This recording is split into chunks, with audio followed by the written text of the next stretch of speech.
CRPC study time में आप सभी का स्वागत है दोस्तों। CRPC स्टडी टाइम के अंतर्गत हम CRPC अर्थात दंड प्रक्रिया संहिता का अध्ययन किए थे।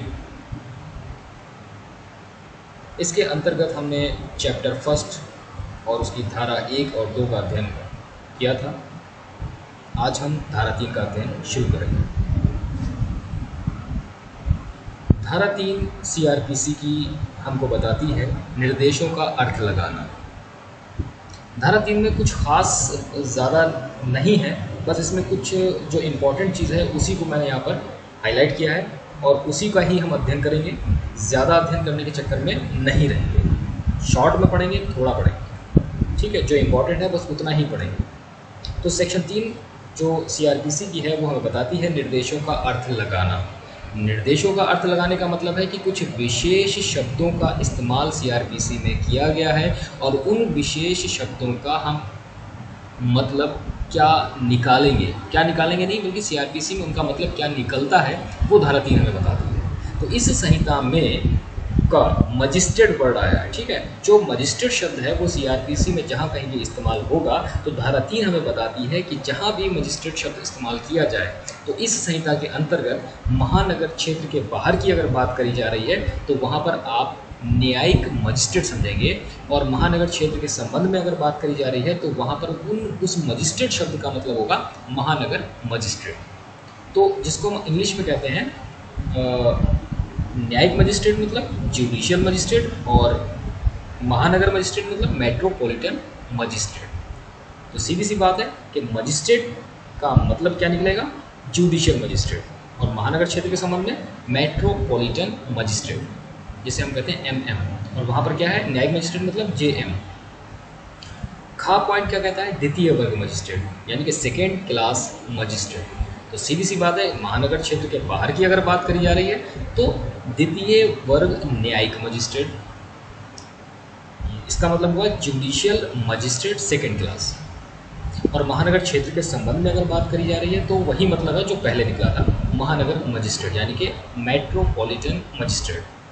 प्रथम वर्ग मजिस्ट्रेट जो गा पॉइंट में दिया गया है, प्रथम वर्ग मजिस्ट्रेट, इसका मतलब है महानगर क्षेत्र के बाहर की बात हो रही है तो मतलब प्रथम वर्ग न्यायिक मजिस्ट्रेट समझा जाएगा, और अगर महानगर क्षेत्र के संबंध में बात हो रही है तो महानगर मजिस्ट्रेट ही इसको भी समझा जाएगा। प्रथम वर्ग न्यायिक मजिस्ट्रेट मतलब फर्स्ट क्लास जुडिशियल मजिस्ट्रेट, और महानगर मजिस्ट्रेट मतलब मेट्रोपॉलिटन मजिस्ट्रेट। घा पॉइंट में बताया गया है मुख्य न्यायिक मजिस्ट्रेट मतलब CJM, चीफ जुडिशियल मजिस्ट्रेट। अब इसके संबंध में थोड़ा सा समझा दूं कि मुख्य न्यायिक मजिस्ट्रेट, इसके बारे में सिर्फ इतना ही दिया गया है कि महानगर क्षेत्र के संबंध में इसको क्या समझा जाएगा, मुख्य महानगर मजिस्ट्रेट मतलब चीफ मेट्रोपॉलिटन मजिस्ट्रेट CMM, और इसके अलावा क्या इसको समझा जाता है CJM, चीफ जुडिशियल मजिस्ट्रेट, मुख्य न्यायिक मजिस्ट्रेट। तो ये थी धारा 3, और धारा 3 में बस इतना ही इम्पोर्टेंट है कि ये जहाँ कहीं भी विशेष शब्दों का इस्तेमाल होगा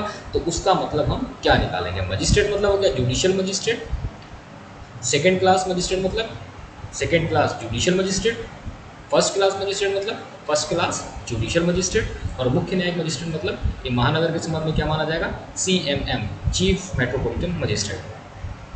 अब हम बात करते हैं धारा 4 की, 4 और 5।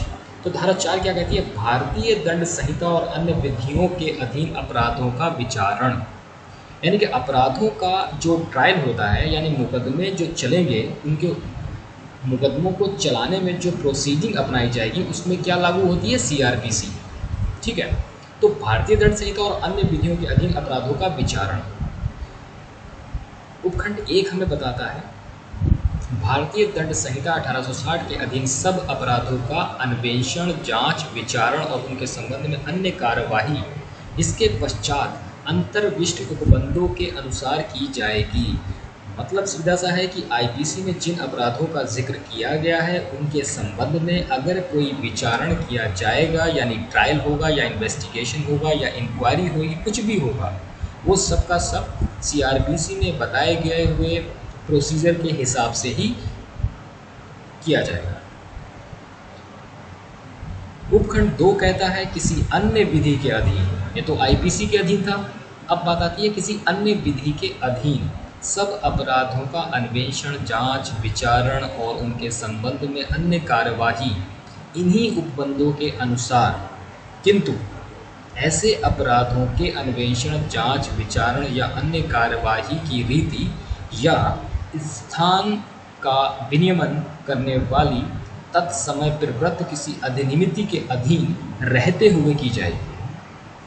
सीधा सा मतलब है कि वो आईपीसी की बात कर रहा था उपखंड 1, और ये जो सेकेंड उपखंड है ये किसी दूसरे विधि की बात कर रहा है। यानी कि आईपीसी के अलावा अगर कोई दूसरी विधि या कानून है जिसमें अपराधों का वर्णन किया गया है, तब उनका भी क्या होगा, जो इन्वेस्टिगेशन होगा, जांच यानी इंक्वायरी होगी, जो ट्रायल होगा, जो कुछ भी होगा, वो सेम ऊपर वाले उपखंड की तरह ही सीआरपीसी के अंतर्गत जो बताए गए उपबंध हैं उन्हीं के अनुसार किया जाएगा। लेकिन यहाँ पर एक किंतु लगा दिया गया है कि इन अपराधों का जो अन्वेषण, जांच और विचार या अन्य कार्रवाई की रीति या स्थान का विनियमन करने वाली तत्समय प्रवृत्त किसी अधिनियमिति के अधीन रहते हुए किया जाएगा। अगर उस वक्त कोई कानून है, कोई रीति है, कोई नियम है जिसमें उसके प्रोसीडिंग के संबंध में कोई बताया गया है, प्रोसीजर के संबंध में कुछ बताया गया है, तो उनके अधीन रहते हुए किया जाएगा। यानी कि वो भी इस पर लागू होगा। खाली सिर्फ सीआरपीसी लागू नहीं होगी, बल्कि ये सीआरपीसी उसके अधीन होगी जो उस विधि में बताया गया होगा। अगर उसमें कोई प्रोसीजर के संबंध में बता दिया गया है तो वो प्रोसीजर पहले लागू होगा, यानी ये सीआरपीसी उसके अधीन होगी। तो ये थी धारा 4। हम बात करते हैं धारा 5 की। धारा 5 में व्यवृत्ति के बारे में बताया गया है। व्यवृत्ति को अंग्रेजी में कहते हैं सेविंग्स। यानी कि यहाँ पर धारा 5 में बताया गया है, इससे प्रतिकूल किसी विनिर्दिष्ट उपबंध के प्रभाव में इस संहिता की कोई बात तत्समय प्रवृत्त किसी विशेष या स्थानीय विधि पर या तत्समय प्रवृत्त किसी अन्य विधि द्वारा प्रदत्त किसी विशेष अधिकारिता या शक्ति या उस विधि द्वारा विहित किसी विशेष प्रक्रिया पर प्रभाव नहीं डालेगी। धारा 5 बहुत स्पष्ट रूप से, बहुत शॉर्ट में हमें बताती है कि सीआरपीसी कहाँ पर लागू नहीं होगी।